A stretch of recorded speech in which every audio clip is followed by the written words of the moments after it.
Buenos días, les voy a presentar la tarea número 0 de fenómeno de transporte. Contenido de la presentación. En el problema 1 vamos a definir brevemente algunos conceptos.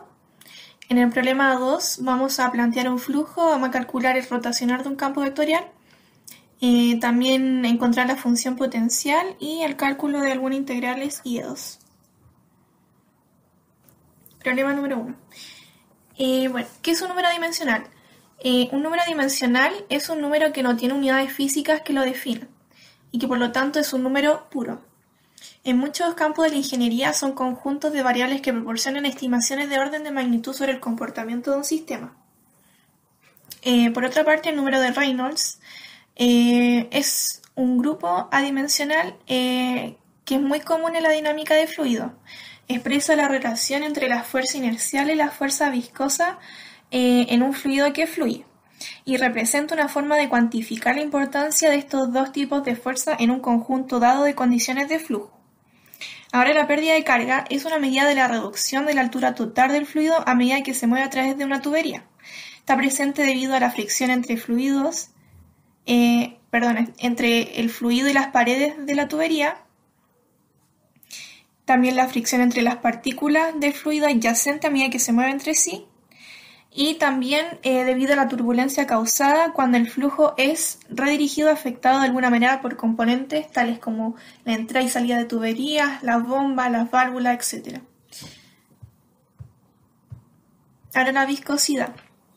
La viscosidad es una medida de la resistencia de un fluido a fluir y describe la fricción interna de un fluido en movimiento. Es decir, cuanto mayor sea la fricción, mayor será la cantidad de fuerza necesaria para provocar este movimiento. Ahora la turbulencia, en términos de dinámica de fluidos, en el flujo turbulento las partículas se mueven en trayectorias irregulares, que no son suaves ni fijas, y esto ocurre si las fuerzas viscosas son débiles en relación con las fuerzas inerciales. Finalmente, la ley de Stokes se refiere a una fuerza de fricción experimentada por objetos esféricos moviéndose en el seno de un fluido viscoso en un régimen laminar de bajos números de Reynolds.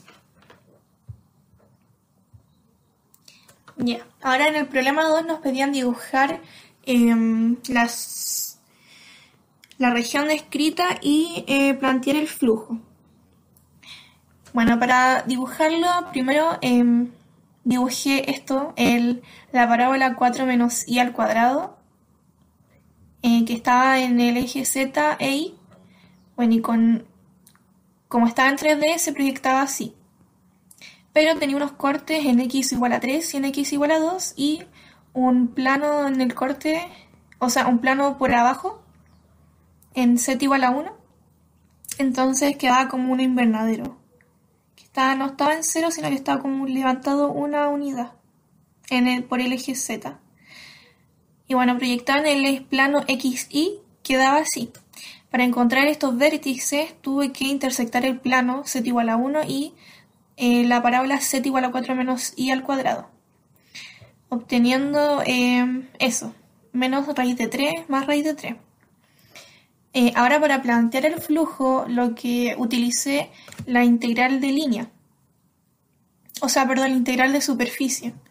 Entonces tenía, primero parametricé Z en función de X e Y para así poder encontrar el vector normal, que acá estaba reescrito, ahí está la parametrización, y luego se realizó el producto cruz y se obtuvo esto.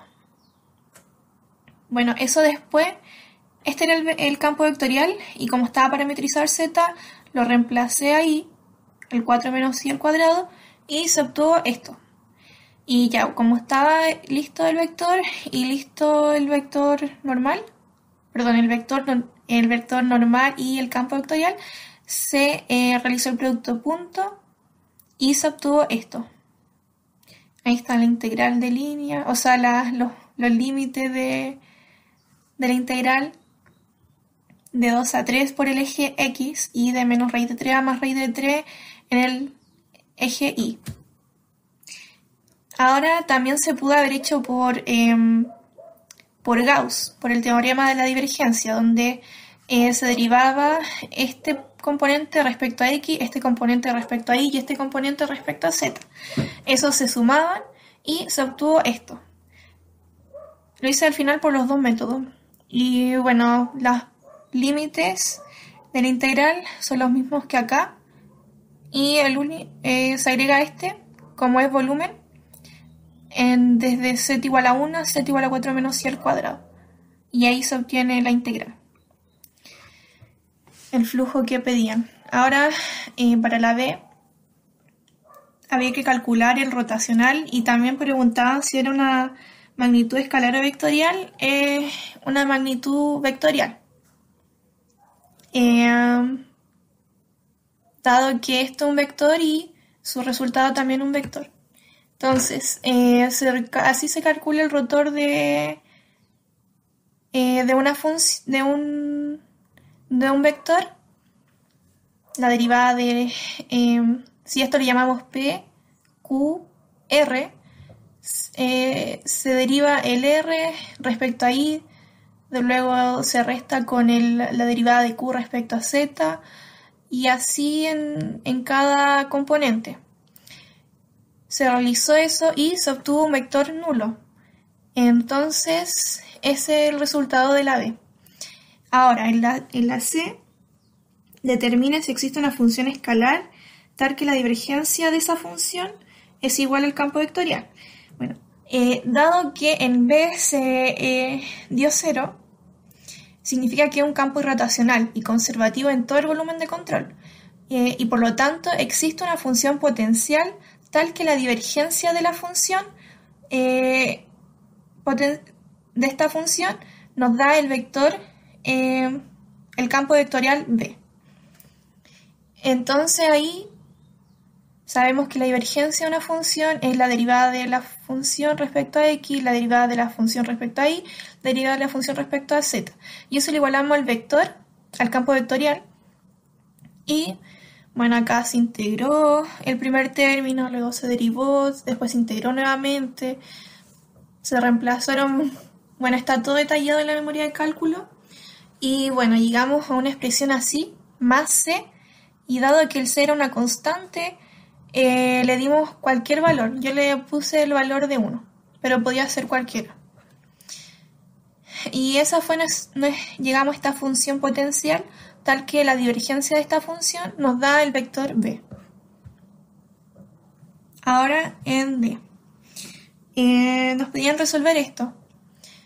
Lo primero que hice fue derivar todo esto y bueno, la volví a reescribir y nos quedó una expresión así. Luego esta expresión se parece a una EDO de Euler-Cauchy y bueno, hice un cambio de variable, le definí esas condiciones y bueno, calculé después el polinomio característico. Y el polinomio característico nos dio como solución R igual a más 1 y menos 1.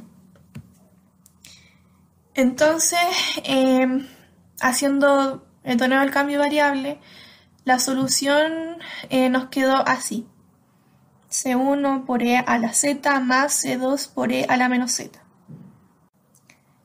Y finalmente nos pedían calcular la derivada de esta integral, que básicamente ocupamos el teorema fundamental del cálculo, que es de la integral de una constante a una función g en x de la función f en t, que se calculaba reemplazando esta función g en x en el t de la función f y derivando la función g de x en función de x. Entonces realizamos esto acá y nos quedó esta expresión. En conclusión, al resolver y luego presentar los ejercicios me ayudó a tener una mejor comprensión del problema y también reforzar los conocimientos de ramos anteriores como mecánica de fluidos y cálculo vectorial.